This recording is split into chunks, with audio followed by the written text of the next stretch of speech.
Prepaid মিটারের একাধিক পরীক্ষা নিরীক্ষা সরকারের সময়ে হয়েছে, যেখানে প্রিপেইড মিটার এবং আমাদের আগের মিটারের সাথে রেখে বুয়েটের নেতৃত্বে কোথাও কিন্তু সমস্যা পাওয়া যায়নি। এখন যার যার দ্বিগুণের এটা প্রুভড বলছেন, এটা আসলে কেউ একজন বলছেন, যার যার অভিযোগ আছে আমরা শুরুতেই বলেছি তারা তাদের নিকটস্থ যে জায়গা আছে অভিযোগ নিয়ে যান।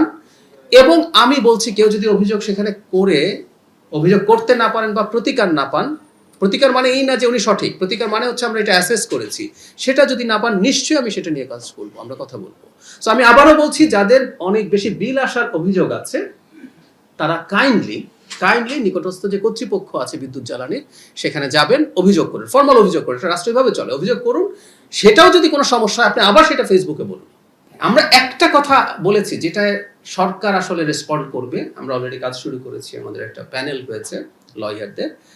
ডিসইনফরমেশন প্লিজ, মানে আপনি আমাকে গালি টালি দিলেন, ধরুন আমি ব্যক্তিগত আমাকে অনেক গালিগালাজ করা হয়, নানান নামে টামে ডাকা হয়, ঠিক আছে আমি তাতে সমস্যা দেখি না, কিন্তু আপনি আমার মুখে আমার ছবি দিয়ে মিথ্যা কথা বলবেন। ধরুন আমি যদি বলি যে লোডশেডিং হচ্ছে তাতে সমস্যা কি, আপনাদের বিদ্যুৎ বিল তো কম আসতেছে। বেশ কয়েক সপ্তাহ আগে এরকম একটা ফটো কার্ড কোনো কারো নাম না দিয়ে আমার একটা ছবি দিয়ে দিয়েছে। It's a disinformation.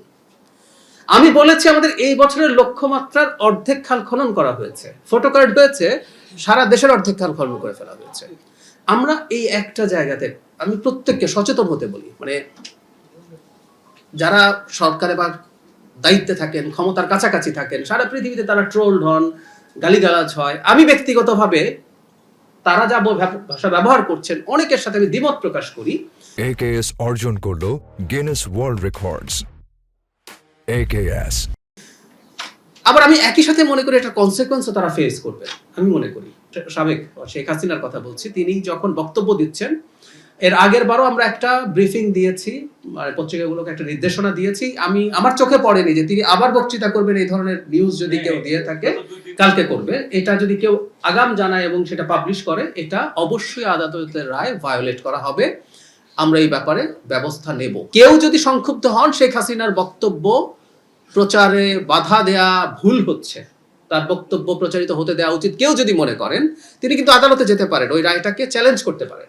যে সরকার একই সাথে আমেরিকার সাথে চুক্তি নিয়ে কথা বলছেন, যেটি ইন্টারিমের সময় হয়েছিল, আমেরিকার সাথে তার যোগাযোগ, তার সম্পর্ক চলা, একই সাথে সে রাশিয়ার সাথে, মানে এটা তো খুবই এক অর্থে সারপ্রাইজিং, সেটা হয়েছে। ইরানের সর্বোচ্চ ধর্মীয় নেতার মৃত্যুতে সেখানকার জেস্টার, ইন্ডিয়ার সাথে, চায়নার সাথে, সব দিকেই।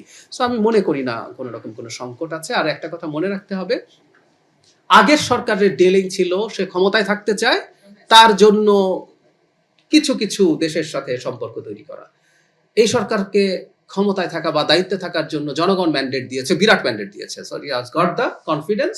এখন জনগণের জন্য সে কাজ করছে। আমি কোনো রকম কোনো জিওপলিটিক্যাল সমস্যা আছে বলে মনে করি না। আমরা ভারতকে চিঠি লিখছি, এই যে ভারতের হাই কমিশনার যে দেখা করছেন আমাদের পররাষ্ট্রমন্ত্রী, পররাষ্ট্র উপদেষ্টা, প্রত্যেকটা জায়গায় কি কথা ছিল, তাকে আমরা আনতে চাই। এবং যতদিন উনি ওখানে আছেন উনি কোনো রাজনৈতিক বক্তব্য দেবেন না। এবং আপনারা খেয়াল করবেন, ভারতের পার্লামেন্টের একটা কমিটি রিপোর্ট দিয়েছে এবং তারা মনে করে যে শেখ হাসিনা ওখানে বসে কোনো রাজনীতি করা উচিত হবে না, সে পারমিশন দেওয়া ঠিক হবে না। তো সুতরাং এটা খুব হাস্যকর লাগে, যাকে আমি ধরে আনতে চাই পারলে, কারণ আমাদের তো চুক্তি আছে, যে বিনিময় চুক্তি, আমি ওনাকে ধরে বেঁধে আনতে চাই। উনি বলছেন আসবেন, তো আসুন, আমরা প্রস্তুত আছি। এবং আবার এটাও বলেছি, কিন্তু এটাকেও আবার অনেকে মিসইন্টারপ্রিট করেছেন, আমরা তার প্রতি কিন্তু ন্যায় বিচার নিশ্চিত করব। দ্যাট মিনস আইনগত যা উনি তো অবশ্যই গ্রেফতার হবেন, উনি মৃত্যুদণ্ডপ্রাপ্ত আসামি, উনি গ্রেফতার হওয়ার পরে ওনার যা আইনগত অধিকার উনি সেটা এক্সারসাইজ করুন, লয়ার আনুন, ফাইট করুন, ডিফেন্ড করুন। তসলিমা নাসরিন, যারা শোনেননি, তিনি দেশের বাইরে আছেন এবং উনি বলছেন তার দাবি যে কোনো সরকার তাকে দেখে আসতে দেয়নি, তাকে আনানোর জন্য কোনো উদ্যোগ সরকারের কাছে নেই। তিনি আসবেন কিনা, তিনি আসার জন্য তিনি কি করতেছেন, সেটা একেবারেই তার সিদ্ধান্ত। এটা তার সিদ্ধান্ত, তিনি তার সিদ্ধান্ত অনুযায়ী যদি যা প্রসেস আছে, প্রসিডিওর আছে, তিনি চাইলে সেটা করতে পারেন। তারপর সরকার সিদ্ধান্ত নেবে তার ব্যাপারে কি সিদ্ধান্ত হবে। কিন্তু সরকারের উদ্যোগ নেওয়ার কিছু নেই। উনি অভিযোগ এনেছেন, কিন্তু উনি যদি কখনো আসেন, উনি যদি দেশের আইনের আশ্রয় নেন, ফৌজদারি অপরাধ কিন্তু তামাদি হয় না, ফৌজদারি অপরাধ থেকে যায়।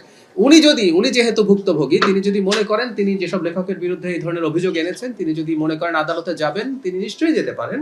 আর সেটা ডিপেন্ড করবে তিনি এই দেশে যদি আসেন সেটার উপরে।